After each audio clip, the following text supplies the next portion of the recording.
शुरू करते न्यूज पथ का सफर। सबसे पहले ऐसी तस्वीरें जिनका जिक्र सरे रहा है। ये तस्वीरें सुर्खियों में भी हैं, सोशल मीडिया पर भी, और इनसे आपका बाखबर होना जरूरी है क्योंकि चौराहे पर इन्हीं की चर्चा है। चर्चा में मोहम्मद शमी पर दिया गया बयान भी है।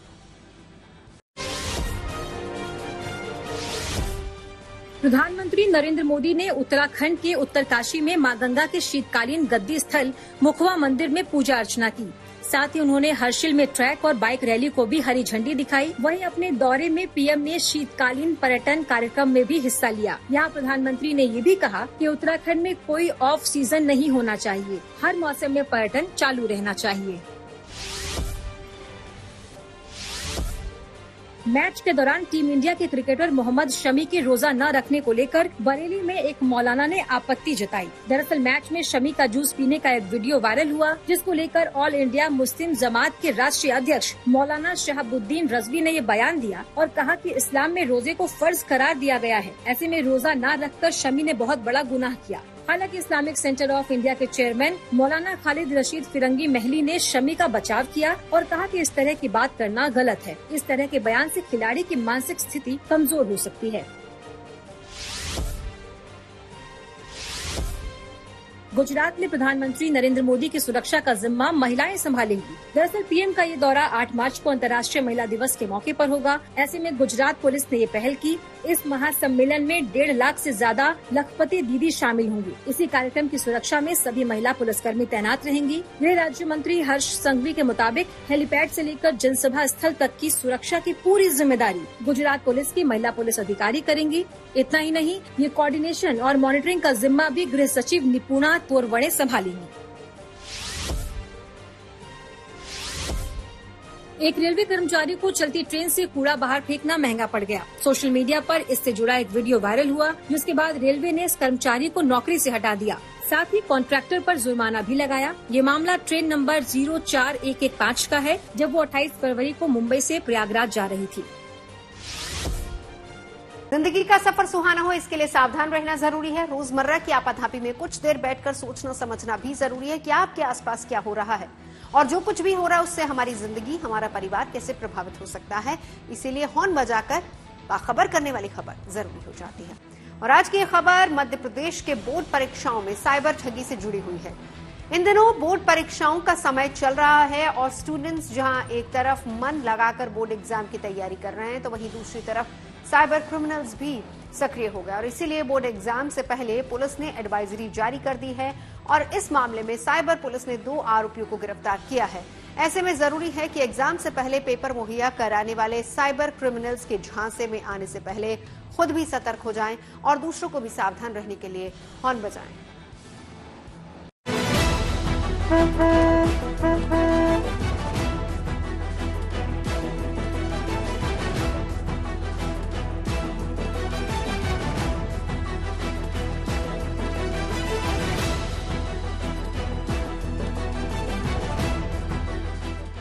भोपाल साइबर क्राइम ब्रांच की टीम की गिरफ्त में आया ये शख्स स्टूडेंट्स को पेपर का लालच देकर उनसे पैसे ऐंठता था। पुलिस ने अब तक इस मामले में 2 लोगों को गिरफ्तार किया है। साइबर क्राइम ब्रांच की टीम ने 10वीं और 12वीं बोर्ड का पेपर देने के नाम पर झांसे में लेकर ठगने वाले एक आरोपी दीपांशु कोरी को छिंदवाड़ा से गिरफ्तार कर लिया है। पुलिस ने पहले इस मामले में शिवम यादव को पकड़ा था, जो दीनपुरा भिंड का रहने वाला है। पुलिस के मुताबिक ये ठग टेलीग्राम पर बच्चों को झांसे में लेने के लिए माध्यमिक शिक्षा मंडल के लोगो और नाम का इस्तेमाल करते थे। फिर बच्चों को 10वीं और 12वीं का पेपर देने का झांसा देकर फर्जी खातों में रुपए डलवाते थे। पैसे लेने के बाद बच्चों को गुमराह करते और उन्हें बोर्ड का सैंपल पेपर दे देते। मध्य प्रदेश में 10वीं और 12वीं की परीक्षाओं में किस तरीके से जो छात्र हैं, उनके अभिभावक हैं, उन्हें साइबर अपराधी अपना शिकार बना रहे हैं, उसकी एक तस्वीर जो है वो साइबर क्राइम ब्रांच ने पकड़ी है। इस तरीके के जो टेलीग्राम ग्रुप्स हैं, उनकी चैट जो है वो साइबर क्राइम ब्रांच के जो है हाथ में आई है और जिसके बाद कार्रवाई करते हुए कई लोगों को पकड़ा गया है। और इस पूरे मामले में पुलिस अब ये पता लगाने की कोशिश कर रही है कि कितने लोगों को ठगी का शिकार बनाते हुए कितनी रकम उनसे अब तक ऐंठी है इन साइबर अपराधियों ने। इस वक्त हम मौजूद हैं मध्य प्रदेश माध्यमिक शिक्षा मंडल का जो दफ्तर है, प्रदेश दफ्तर जो है वहां पे हम इस वक्त मौजूद है। मुख्यालय है ये माध्यमिक शिक्षा मंडल का, और यहाँ पे हम आपको बताएं कि जो शिकायत है वो इनके जरिए ही क्राइम ब्रांच के पास पहुंची थी कि इस तरीके के मामले जो है लगातार सामने आ रहे हैं। मध्य प्रदेश पुलिस अब परीक्षाओं में नकल माफिया को जड़ से खत्म करने की कोशिश में जुटी हुई है और इस सिलसिले में पुलिस ने एक बड़े साइबर क्रिमिनल ग्रुप की पहचान उजागर की है, जो बच्चों को पेपर का लालच देकर उनसे खूब पैसे लूटते थे। मध्य प्रदेश में 10वीं और 12वीं बोर्ड की परीक्षाएं शुरू हो चुकी हैं और इस बीच में साइबर ठग भी सक्रिय हो गए हैं। बड़ी संख्या में जो अभिभावक हैं, छात्र हैं, उन्हें ऐसे टेलीग्राम ग्रुप्स में ऐड किया जा रहा है और उनसे पैसे लिए जा रहे हैं पेपर देने के एवज में। ये नकली पेपर होता है, जाहिर सी बात है, जिसका जो मूल क्वेश्चन पेपर है उससे दूर दूर तक कोई वास्ता नहीं होता। लेकिन कई ऐसे मामले जब सामने आए तो उसमें अब मध्य प्रदेश पुलिस की जो क्राइम ब्रांच है, भोपाल जिला क्राइम ब्रांच, उसने कार्रवाई करते हुए कुछ आरोपियों को भी पकड़ा है। इस वक्त हमारे साथ एडिशनल डीसीपी शैलेंद्र सिंह चौहान जी मौजूद हैं। सर, सबसे पहले तो शिकायत क्या आई थी आप लोगों के पास जिसके आधार पर आप लोगों ने जांच शुरू की और कितनी लंबी ये जांच चली? ये कोई नया मसला नहीं है, ये पिछले 2 सालों से हमारे एक्सपीरियंस में है। एग्जाम से पहले दिसंबर जनवरी में इस तरह के एक तरह का फ्रॉड, साइबर फ्रॉड कहना चाहिए, जो कि सीजनल होता है। वो एग्ज़ाम से पहले एक्टिवेट होते हैं और लोगों को, बच्चों को, उनके अभिभावकों को ग्रुप में, टेलीग्राम ग्रुप्स में शामिल करते हैं। ये ग्रुप में काफ़ी मेंबर्स हो सकते हैं, काफ़ी 15,000, 20,000, 1 लाख तक संख्या पहुंच जाती। उनको ऑफर देते हैं कि आपको एग्ज़ाम के पेपर मिलेंगे, आप फला लिंक पे फला ग्रुप में आइए। 1000 से 2000 रुपये लिए जाते हैं और उसके बाद ये लोग या तो कोई फर्जी पेपर डाल देते हैं जो AI से बनाया हुआ होता है, या पेपर नहीं देते। मतलब तरह से पूरी तरह से फ्रॉड करते हैं और काफ़ी लोगों के साथ फ्रॉड करके ये लोग गायब हो जाते हैं। इन दिनों बोर्ड परीक्षाओं का समय चल रहा है और छात्र जहां एक तरफ मन लगाकर बोर्ड परीक्षाओं की तैयारी कर रहे हैं, तो वहीं दूसरी तरफ साइबर ठग भी सक्रिय हो गए हैं। पिछली बार टेलीग्राम ग्रुप्स में पेपर देने का दावा कर साइबर ठगों ने कई लोगों को चूना लगाया था। इसलिए इस बार बोर्ड एग्जाम से पहले पुलिस ने एडवाइजरी जारी की है। पुलिस जिला साइबर क्राइम ब्रांच ने छात्रों और अभिभावकों को टेलीग्राम ग्रुप्स पर बिकने वाले फर्जी पेपर से सावधान रहने की सलाह भी दी है। शिकायत आने से पहले एग्जाम के बारे में एडवाइजरी भी जारी स्टूडेंट्स को, टीचर्स को, उनके अभिभावकों को कर दी गई थी कि इस पेपर के चक्कर में, गेस्ट पेपर के चक्कर में या ओरिजिनल पेपर के चक्कर में अपना करियर, अपना एग्जाम, अपना टाइम और अपना जीवन बर्बाद ना करें। मुझे लगता है इसकी कोई शिकायत नहीं आई हमें पेपर लीक होने की या पेपर में किसी आदमी को उसके बाद कि हमें इस फ्रॉड की हमारे पैसे चले गए। तो ये अच्छी हमारे लिए सभी के लिए सफलता है। पुलिस का कहना है कि पिछले 2 से 3 साल से ये देखा गया है कि बोर्ड परीक्षाओं के समय साइबर अपराधी सक्रिय हो जाते हैं और टेलीग्राम ग्रुप्स बनाकर पेपर देने का झूठा दावा करते हैं। साइबर अपराधी कई सारे ग्रुप्स बनाकर इसमें हजारों छात्रों और अभिभावकों को जोड़ लेते हैं। इससे एक तरफ छात्र और अभिभावक तो ठगे ही जाते हैं, जबकि दूसरी तरफ सोशल मीडिया में पेपर लीक की अफवाह भी फैला दी जाती है। जो ग्रुप्स बने, हमने ग्रुप को आइडेंटिफाई किया। कई बार एक ही व्यक्ति ने ज्यादा ग्रुप बनाए थे, 1 से ज्यादा। कई बार व्यक्ति ग्रुपों में शामिल थे। हमने करीब आधा दर्जन के लगभग प्राइमरीली आइडेंटिफाई किया कि ये लोग मैक्सिमम ग्रुप चला रहे हैं जिसमें कि पेपर लीक तरीके से या बोर्ड के पेपर का मोनो करके इस तरह इस्तेमाल करके कर रहे हैं। कुछ ग्रुप्स जो थे वो बंद हो चुके थे, वो पहले थे पर वो एक्टिव नहीं थे, तो हमने आइडेंटिफाई किया फिर। और ये बड़ा आश्चर्य की विषय है कि प्रदेश के चारों कोने से, चाहे वो रीवा हो, चाहे मंदसौर हो, चाहे वो भिंड हो या छिंदवाड़ा हो, सब तरह से ये लोग इन्वॉल्व पाए गए। और इनमें से हमने 2 आरोपियों को छिंदवाड़ा से पकड़ा, एक को भिंड से पकड़ा। इनकी प्रोफाइल देखी तो ये लोग 12th फेल जैसे हैं, मतलब पढ़ाई बीच में, खुद भी 12th फेल है, खुद पढ़ाई बीच में रोक दी है। कुछ लालच जो आता है कुछ करने का या पहले से सीखा होता लोगों से बातचीत में, उस तरह से ग्रुप ऑपरेट करते हैं और पैसा कमाने का एक जरिया मानते।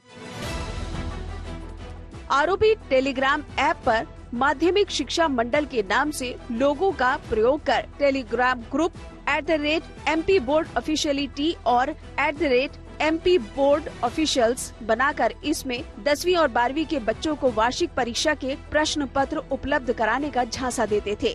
और इसके बदले 500 रुपए से लेकर 1000 रुपए तक खाते में डिपॉजिट करवाते थे। प्राइवेट टेलीग्राम ग्रुप में जोड़कर प्रश्न पत्र उपलब्ध कराने का झांसा देकर पैसे ऐंठ लेते थे। क्राइम ब्रांच ने आरोपियों के खिलाफ BNS की धारा 319(2) और 66C, 66D IT एक्ट के तहत मुकदमा दर्ज किया है।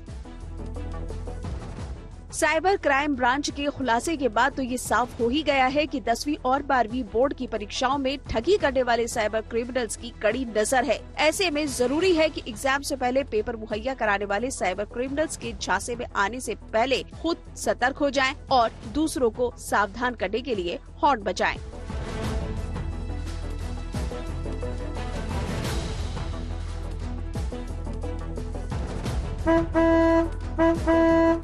भोपाल से रवीश पाल सिंह के साथ bureau report, good news today.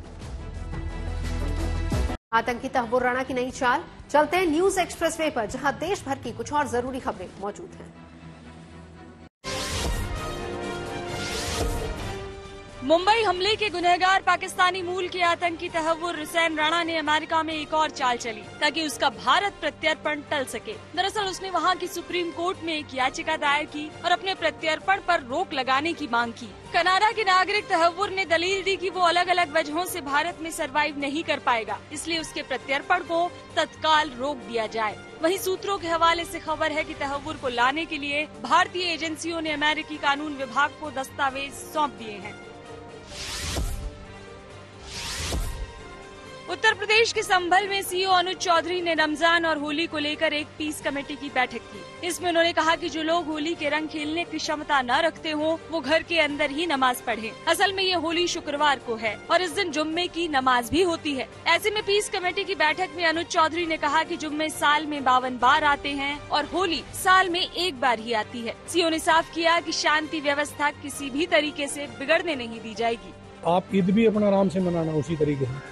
अब जैसे जो उस दिन जुम्मा है, जुम्मा और होली, जुम्मे 52 आते हैं, होली एक आती है साल में, तो मुस्लिम समुदाय का वो भी बने। तो मैं तो ये चाहूँगा सब मिलके खेलें भाई, कितना बड़ा मन करें अपना, मिलके खेलें। और यदि उन्हें कोई आपत्ति है तो उस दिन बिल्कुल भी बाहर निकलने की गलती ना करें। यूपी के लखनऊ में इस्लामिक सेंटर ऑफ इंडिया ने 14 मार्च यानी होली के मद्देनजर एक एडवाइजरी जारी की। इस दिन लखनऊ में जुम्मे की नमाज के समय में बदलाव किया गया है। अब वहां उस दिन नमाज का समय 2 बजे कर दिया गया है, जबकि सामान्य दिनों में ये नमाज 12:45 पर होती है।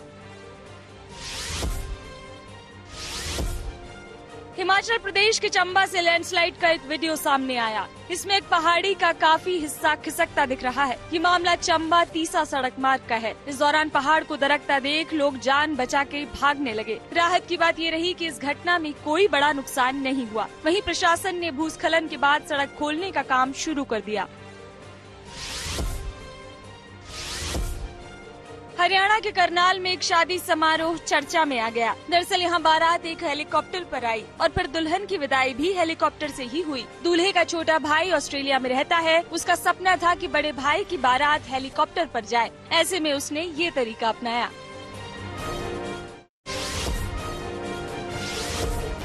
कुमार विश्वास की बड़ी बेटी अग्रता शर्मा की शादी का रिसेप्शन दिल्ली के अशोका होटल में हुआ। इसमें उपराष्ट्रपति जगदीप धनखड़ और प्रधानमंत्री मोदी समेत कई केंद्रीय मंत्री भी शामिल हुए। वैसे ये शादी 2 मार्च को राजस्थान के उदयपुर में हुई थी। अग्रता की शादी कारोबारी पवित्र खंडेलवाल के साथ हुई। खबरों के एक्सप्रेसवे से अब आगे रुख करते हैं सियासी ढाबा का, जहां आज की सबसे दिलचस्प खबर मौजूद है। केंद्र सरकार और तमिलनाडु सरकार के बीच भाषा को लेकर चल रहा विवाद गहराता जा रहा है। तमिलनाडु के फिल्म स्टार और नेता कमल हसन ने केंद्र सरकार पर हिंदी थोपने का आरोप लगाया।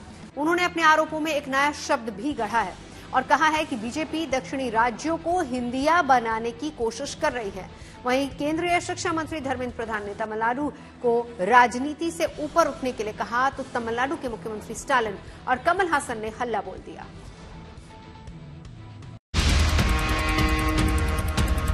ऐसे वक्त पर एक योद्धा हमेशा क्या बोलता है पता है? अरे संभाल लेंगे। कहिए, कहाँ की भाषा सुनाऊं आपको? दिल्ली की टकसाली जुबान, मेरठ मुरादाबाद की खड़ी बोली, मथुरा वृंदावन की ब्रजभाषा, अयोध्या की अवधी, बिहार की भोजपुरी या पंजाब की पंजाबी। हिंदी में हिट और यादगार फिल्में दे चुके कमल हासन को इन दिनों हिंदी से दिक्कत हो गई। इस कोने से गालों को देखा तो ऐश्वर्या की माफिक नहीं। दिक्कत सियासी है, इसीलिए शोर भी ज्यादा है। कमल हासन मक्कल निधि मयम पार्टी के अध्यक्ष हैं। तमिलनाडु का सियासी मूड भांपते हुए उन्होंने केंद्र की सत्ताधारी पार्टी बीजेपी पर आरोप लगाया कि तमिलनाडु समेत देश के दक्षिणी राज्यों पर हिंदी थोपने की कोशिश हो रही है। अपने आरोपों में तलखी बढ़ाने के लिए उन्होंने एक नया शब्द भी गढ़ दिया। कहा कि बीजेपी दक्षिणी राज्यों को हिंदिया बनाने की कोशिश कर रही है। தேவையுமின்றி பாராளுமன்ற தொகுதி மறுசீரமைப்பு எனும் பேச்சை யார் கிளப்புகிறார்கள், எந்த நேரத்தில் பேசுகிறார்கள், எதற்காக பேசுகிறார்கள் என்பதும் கவனத்திற்குரியது. மாநிலங்கள் உரிமைகளில் தலையிடுவதும், வருடாந்திர பட்ஜெட்டில் தேர்தல் வரவிருக்கும் மாநிலங்களுக்கு மட்டுமே அதிக நிதி ஒதுக்குவதும், தமிழ்நாட்டிற்கான நியாயமான நிதி பகிர்வை மறுப்பதும், பேரிடர் காலங்களில் நமது கூக்குரலுக்கு செவி சாய்க்காததும், மும்மொழி கொள்கை எனும் பெயரில் ஹிந்தியை திணிப்பதும், எம் பேச்சை கேட்டால்தான் நிதி தருவேன் எனும் மிரட்டுவதும் ஒரு ஒன்றிய அரசின் செயலாக தெரியவில்லை. இன்றல்ல, நாளை அல்ல, எப்போதுமே பாராளுமன்ற உறுப்பினர்களின் எண்ணிக்கையில். आज मुख्यमंत्री स्टालिन ने परिसीमन के मुद्दे पर तमिलनाडु के राजनीतिक दलों की सर्वदलीय बैठक बुलाई थी। इस मीटिंग में कमल हासन भी शामिल हुए। इस मीटिंग के बाद कमल हासन ने चेतावनी दी कि भारत के संघीय ढांचे को नुकसान पहुंचाने की कोशिश हो रही है। जवाब केंद्र सरकार की ओर से भी आया। Some miscommunications or some people deliberately trying to play politics. Three language policy in the national education policy is good for the whole country. Today, Honorable Prime Minister Narendra Modi ji is the Prime Minister of India, but Hindi is not his mother tongue. His mother tongue is Gujarati. Our Home Minister Amit Shah ji, his mother tongue is Gujarati. The Education Minister Dharmendra Pradhan, his mother tongue is Odia. My mother tongue is Arunachali. So, but we are working as a team whereby the interest of our country is foremost. So let us not divide the country on the basis of religion or language. We are all Indians. दरअसल केंद्र सरकार की नई शिक्षा नीति 2020 के तहत 3 भाषाओं के फॉर्मूले पर डीएमके ने केंद्र पर हिंदी थोपने का आरोप लगाया है। मुख्यमंत्री स्टालिन के इस आरोप के बाद से सत्ता और विपक्ष के बीच आरोप प्रत्यारोप का दौर शुरू हो गया है और सीपीआई ने भी डीएमके के सुर में सुर मिलाते हुए दक्षिणी राज्यों पर एक विशेष भाषा थोपने का आरोप लगाया। And BJP is political wing of RSS. Whatever RSS says, the BJP tries to do it. So why suddenly the so-called National Education Policy or NEP is being imposed on states? Nothing but to impose one particular language. That is why in Tamil Nadu there is uproar, outrage, starting from Chief Minister down to every citizen of Tamil Nadu are questioning why you are imposing one particular language and we have Tamil. वहीं India गठबंधन का हिस्सा कांग्रेस की इस मुद्दे पर बोलती बंद है। शिक्षा के बारे में, भाषा के बारे में कांग्रेस ने बहुत विचार विमर्श करके जो फॉर्मूला दिया है वो आज भी लागू है। अब उसमें कोई परिवर्तन की बात कभी संसद में या सदन में आएगी तो हम उस पर जो दृढ़ मत है हमारा हम रखें। ये पूरा विवाद तब शुरू हुआ जब तमिलनाडु सरकार ने दावा किया कि केंद्र ने नई शिक्षा नीति लागू न करने पर समग्र शिक्षा योजना के तहत मिलने वाला पैसा रोक दिया है। तमिलनाडु के मुख्यमंत्री स्टालिन ने प्रधानमंत्री मोदी को पत्र लिखकर 2152 करोड़ रुपए जारी करने की मांग की। ये योजना शिक्षा के अधिकार कानून को लागू करने में मदद करती है और इस विवाद की जड़ 3 भाषाओं का फॉर्मूला है। केंद्र का कहना है कि नई शिक्षा नीति युवाओं को रोजगार दिलाने में मदद करेगी, जबकि तमिलनाडु इसे हिंदी थोपने की कोशिश मानता है। तमिलनाडु में हिंदी विरोधी आंदोलनों का लगभग 1 सदी पुराना इतिहास रहा है। तमिलनाडु में फिलहाल तमिल और अंग्रेजी पढ़ाई जाती है। शिक्षा नीति के मुताबिक तीसरी भाषा के रूप में यहाँ हिंदी या संस्कृत, कन्नड़, तेलुगु या कोई दूसरी भाषा पढ़ाई जा सकती है। मतलब नई शिक्षा नीति में तीसरी भाषा के तौर पर कई भाषाओं का ऑप्शन है, पर सियासत के चश्मे में हिंदी ही फिट बैठी और इसीलिए वही मुद्दा बन गया। Bureau report, good news. इस पद पर आगे धन बाजार, जहां शेयर बाजार से लेकर कारोबार तक की सभी अहम खबरें मौजूद है। इसका सीधा रिश्ता आपकी आमदनी और जेब से है। तेज रफ्तार खबरों के बीच ये जरूरी खबरें छूट न जाएं, इसीलिए चलिए धन बाजार की खबर ले आए। गुरुवार को शेयर बाजार में उछाल दर्ज किया गया। सेंसेक्स में 610 अंकों की तेजी रही और ये 74,340 पर बंद हुआ। इसके साथ ही निफ्टी हरे निशान पर बंद हुआ और ये 207 अंक बढ़कर 22,545 पर पहुंच गया। गुरुवार को दिल्ली सरफा बाजार में सोने की कीमत में गिरावट देखी गई। सोना 200 रुपए सस्ता हो गया। इसके साथ ही दिल्ली में 10 ग्राम सोने की कीमत घटकर 89,100 रुपए हो गई। हालांकि चांदी का भाव स्थिर रहा। फिलहाल दिल्ली में 1 किलो चांदी की कीमत 99,000 रुपए पर बनी हुई है। गुरुवार को डॉलर के मुकाबले रुपए में हल्की गिरावट दर्ज की गई है। रुपया 6 पैसे नीचे आ गया है। इस तरह 1 डॉलर के मुकाबले रुपए की कीमत अब 87 रुपए 12 पैसे पहुंच गई है। इटालियन सुपरबाइक निर्माता कंपनी डुकाटी ने भारतीय बाजार में अपनी नई मोटरसाइकिल लॉन्च कर दी है। नई बाइक डुकाटी पैनिगेल V4 को 2 वेरिएंट में बाजार में पेश किया गया है, जिसकी शुरुआती कीमत 30 लाख रुपए है और बाइक की इन दोनों वेरिएंट की बुकिंग भी शुरू हो गई है। अब सोशल अड्डा का रुख करते हैं, जहां आज बात होगी दिल्ली में बीजेपी सरकार की महिला समृद्धि योजना की, जिसके लागू होने का बेसब्री से इंतजार हो रहा है।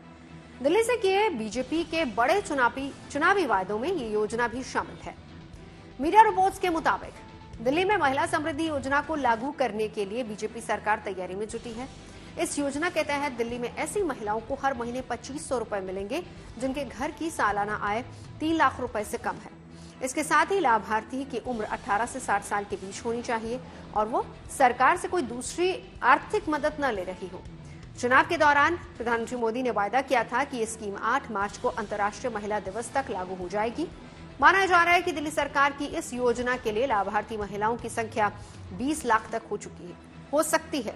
इस योजना को लागू करने के लिए दिल्ली सरकार एक ऑनलाइन पोर्टल बना रही है, जहां पर महिलाओं को रजिस्ट्रेशन करवाना होगा और इसी पोर्टल पर महिलाओं को अपनी जरूरी दस्तावेज अपलोड करने होंगे, जिसके बाद उनका वेरिफिकेशन होगा ताकि सही लाभार्थियों की पहचान की जा सके। इसके लिए दिल्ली सरकार ने चुनाव अधिकारी से ताजा वोटर लिस्ट के आधार पर महिलाओं की जानकारी मांगी है। दिल्ली की वोटर लिस्ट के मुताबिक राजधानी में 72 लाख से ज्यादा महिला मतदाता हैं और इनमें करीब 20 लाख महिलाएं स्कीम के लिए योग्य हो सकती हैं। बताया जा रहा है कि सभी आवेदनों को आधार कार्ड से जोड़ा जाएगा, जो कि फॉर्म पर नाम, जगह, पता और बैंक खाते की जानकारी से जुड़ा होगा। अगर किसी महिला की उम्र 60 वर्ष से ऊपर होगी तो उस आवेदन को स्वीकार नहीं किया जाएगा, क्योंकि 60 साल से ऊपर की महिलाओं को ओल्ड एज पेंशन मिलती है। माना जा रहा है कि 8 मार्च को सरकार इस स्कीम को लॉन्च कर कुछ महिलाओं को आर्थिक मदद दे सकती है, जिसके बाद और महिलाओं को भी इस स्कीम के साथ जोड़ा जाएगा। फिलहाल इस योजना को लेकर दिल्ली के सियासी गलियारों में काफी सुगबुगाहट है। वहीं आम जनता को भी इस योजना के लागू होने का इंतजार है। इस योजना को लेकर हमने दिल्ली में कुछ लोगों से बात की और उनकी राय जाननी चाहिए। मेरे हिसाब से तो मनी का फैक्टर पहले लाना ही नहीं चाहिए। पहली चीज, महिलाओं को ऐसे अकॉर्डिंग टू मी कि पहले एम्प्लॉयमेंट पे ध्यान देना चाहिए, फिर मनी का फैक्टर लाना चाहिए। बट हाँ, ये चीज़ हेल्पफुल है उन लोगों के लिए जो मतलब थोड़े कम कमाते हैं, जिनकी आमदनी बहुत कम है। But it has both pros and cons, दोनों एंड के। नहीं, मुझे ये बोलना चाहिए कि इस पे मनी फैक्टर तो इन्होंने पहले नहीं बताया था ना, ये तो बाद में बताया गया है। और मनी फैक्टर वही जैसा उन्होंने कहा होना ही नहीं चाहिए। अगर वो दे ही रहे हैं तो देना है, तो फिर वो जो पुअर और उनको मेनली उन पे फोकस जाना चाहिए और सेम एम्प्लॉयमेंट। तो यस, आई थिंक सो कि जिनको जरूरत है एक्चुअली, जो नीचे तबके के लोग हैं, उनके लिए मेरे ख्याल से 2500 रुपीज अगर किसी लेडी को मिल रहा है तो उसके लिए मेरे को लगता है कि कुछ ना कुछ तो एक्सपेंसेस वो निकाल ही सकती हैं अपने। सो यस, डेफिनेट, जिसका अब जो महीने के 10,000 रुपए कमा रहा है, उसके अगर घर में 12,500 आ रहा है तो उसकी स्पेंडिंग पावर बढ़ेगी। तो yes, it is a must. Plus जो आत्मनिर्भरता के ऊपर जो आजकल बात चलती है, तो उसमें एक लेडी को अगर 2,500 रुपये मिल रहा है, एक लोअर स्टेटार लेडी को, तो I think it's good thing.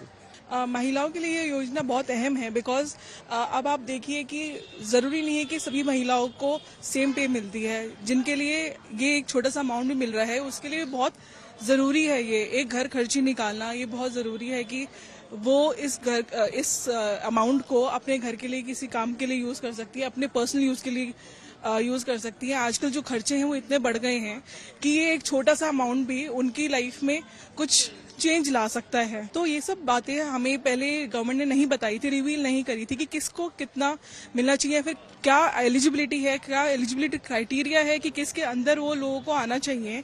तो इस हिसाब से उन्हें पहले बताना चाहिए था कि गवर्नमेंट जॉब नहीं हो उनकी, या फिर वो टैक्सेबल इनकम में नहीं आते हो।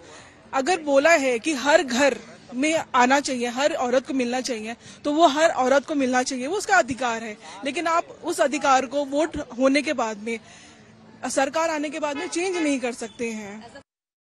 सेमीकंडक्टर पर अहम करार, टेक्नोलॉजी से जुड़ी ऐसी ही हर जरूरी खबर को जानने समझने के लिए आपको लिए चलते हैं डिजिटल गली।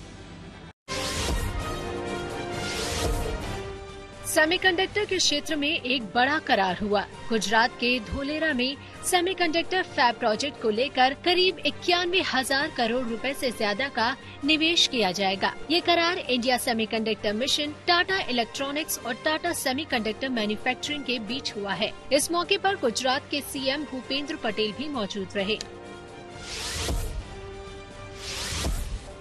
व्हाट्सएप जल्द अहम बदलाव कर सकती है। कहा जा रहा है कि वो मेटा AI चैटबॉट के लिए एक नया और बेहतर इंटरफेस लाने की तैयारी में है। कंपनी की कोशिश अपने यूजर्स के लिए आर्टिफिशियल इंटेलिजेंस को और ज्यादा आसान बनाने पर है। ताइवान की कंपनी एसर अब भारत में भी अपना स्मार्टफोन लॉन्च करेगी। हाल ही में एसर ने भारत में इंटेल के साथ करार किया है। एसर के स्मार्टफोन की लॉन्चिंग 25 मार्च को होगी। अब रुक करते हैं प्रगति मार्ग का, जहां ऐसी खबरें हैं जो देश की तरक्की, प्रगति और लोगों की काबिलियत को दिखाती है। आज बात दिल्ली में यमुना की सफाई की करेंगे। दिल्ली में नई सरकार के बनने के बाद से ही यमुना को साफ बनाने की मुहिम तेज है और कहा यह जा रहा है कि पिछले 10 दिनों में यमुना से 1300 मीट्रिक टन कचरा निकाला गया है। इसके साथ ही यमुना में क्रूज और घाटों को पर्यटन के लिहाज से विकसित करने की भी तैयारी चल रही है।